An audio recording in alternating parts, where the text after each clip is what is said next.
Israel, a country barely 75 years old, yet a major economic and military power capable of standing up to any enemy in its region, despite facing a simmering internal conflict for decades and enduring attacks from all its neighbors. Israel has not only managed to grow and develop, but has also positioned itself at the cutting edge of countless industries, turning it into a rich and prosperous state.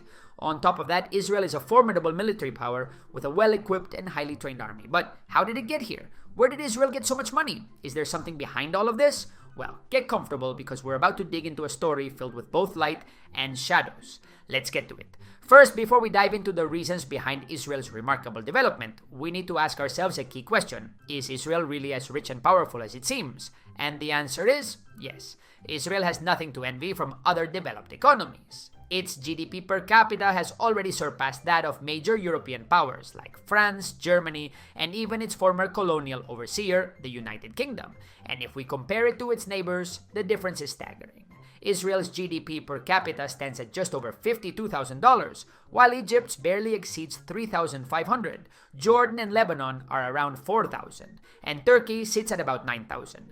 So yes, compared to the countries around it, Israel is a very wealthy nation. And what makes this even more striking is that Israel doesn't enjoy the advantages of the Gulf monarchies. It isn't rich in oil, gas, or rare minerals that could have fueled such rapid growth. But wealth isn't everything.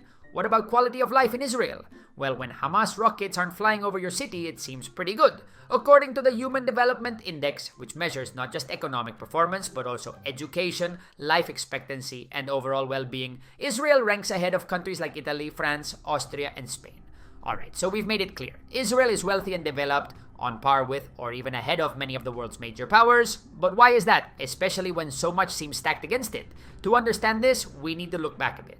Israel wasn't always the prosperous nation we see today. It was founded in 1948 in a mostly arid territory with very few natural resources. Surrounded by geopolitical hostility, the country faced constant threats and was involved in multiple wars from the moment it was born, against the Palestinians and its neighboring states. Very early on, the United States set its sights on Israel. Washington needed a reliable ally in the region, and cultural and political affinities made the young Jewish state a perfect candidate.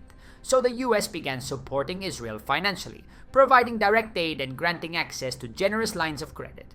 But while US support was essential, it wasn't enough on its own to turn Israel into the powerhouse it would become. The Israeli state itself had to shoulder enormous public spending because, as all of you who follow us know, war, and being ready for war, is very expensive. On top of that, the government invested heavily in social programs to ensure that its citizens enjoyed decent living conditions. The problem was that the government was losing money, a lot of money, and borrowing more was becoming increasingly difficult and costly. Military spending, however, was non-negotiable. Israel couldn't afford to cut defense if it wanted to survive in the tough neighborhood of the Middle East. So the country resorted to printing large amounts of money. And what happens when you print too much money? Exactly. In the 1980s, Israel was hit by a massive hyperinflation crisis that soared above 350%. The country was hitting rock bottom and desperately needed a drastic course correction if it was going to survive in the jungle of the Middle East. To put an end to hyperinflation, the Israeli government stepped in decisively and implemented two exceptional measures. The first was a sharp reduction in public spending to bring the deficit under control. In other words, they finally put their financial house in order. The second was granting full independence to the Bank of Israel, so it would no longer be under direct government control and could stop the uncontrolled printing of money. These two measures were the foundation for stabilizing the economy and restoring confidence, both within the country and among international investors. The plan worked. By 1987, inflation was finally under control.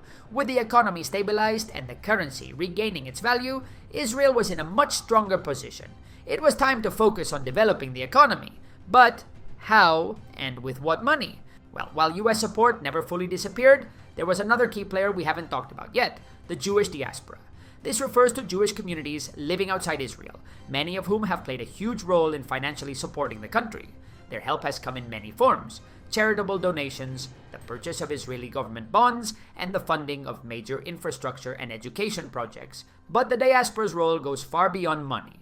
It has been crucial in building Israel's human capital and global networks. In many cases, Jews living abroad have acted as ambassadors for the country, opening doors to international markets and business opportunities for Israeli companies. However, Israel never lost sight of its core priority, defending its existence. Surrounded by enemies who have repeatedly called for its destruction and constantly facing the Palestinian question, the country has always maintained a strong focus on security and defense. This emphasis led Israel to develop advanced knowledge and cutting-edge technologies, gradually creating a powerful culture of innovation.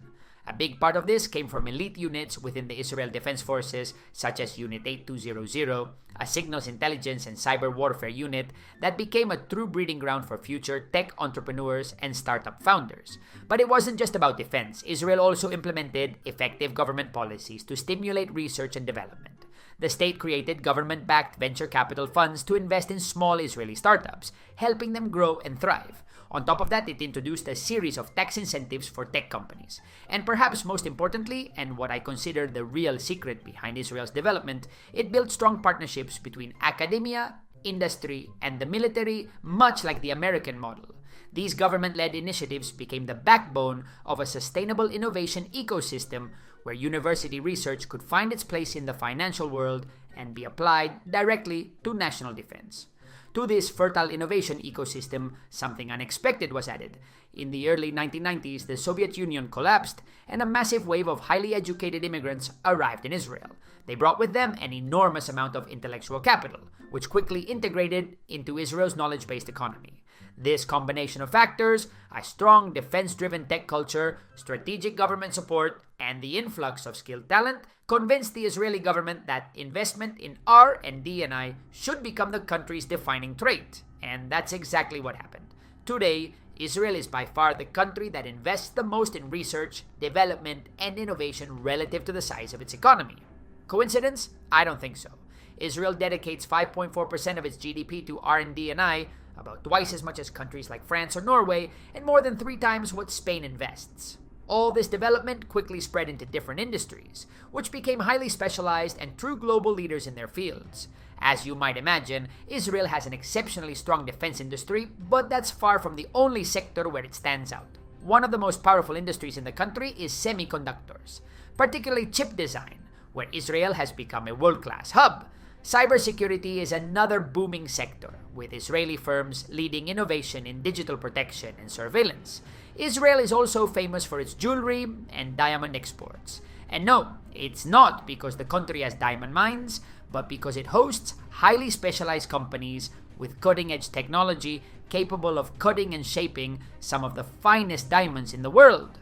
Agriculture is another striking example. Despite the fact that much of Israel is desert, the country has developed advanced agricultural technologies that have made it a global reference in the production of dates and oranges. The same goes for water management. Israel is a world leader in optimizing water use, minimizing waste, and pioneering efficient irrigation systems. And of course, there's the renewable energy sector, which, combined with offshore gas fields, has allowed Israel to free itself from the heavy energy dependence it suffered in past decades. And we can't forget tourism.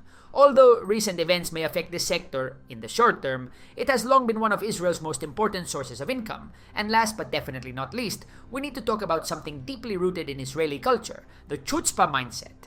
This Yiddish term roughly translates to audacity or boldness. It perfectly captures the entrepreneurial spirit that defines much of Israeli society. This mindset has driven Israeli entrepreneurs to take risks, challenge the status quo, and see failure not as a defeat but as a learning opportunity. It's one of the key ingredients behind the country's incredible capacity to innovate and adapt. In conclusions, these are the key factors behind what many call the Israeli economic miracle. External support from both the Jewish diaspora and the United States, controlling the deficit and granting independence to the Bank of Israel. Building strong partnerships between the private sector, universities, and the military, making massive investments in research, development, and innovation. And finally, the country's bold entrepreneurial mindset and culture.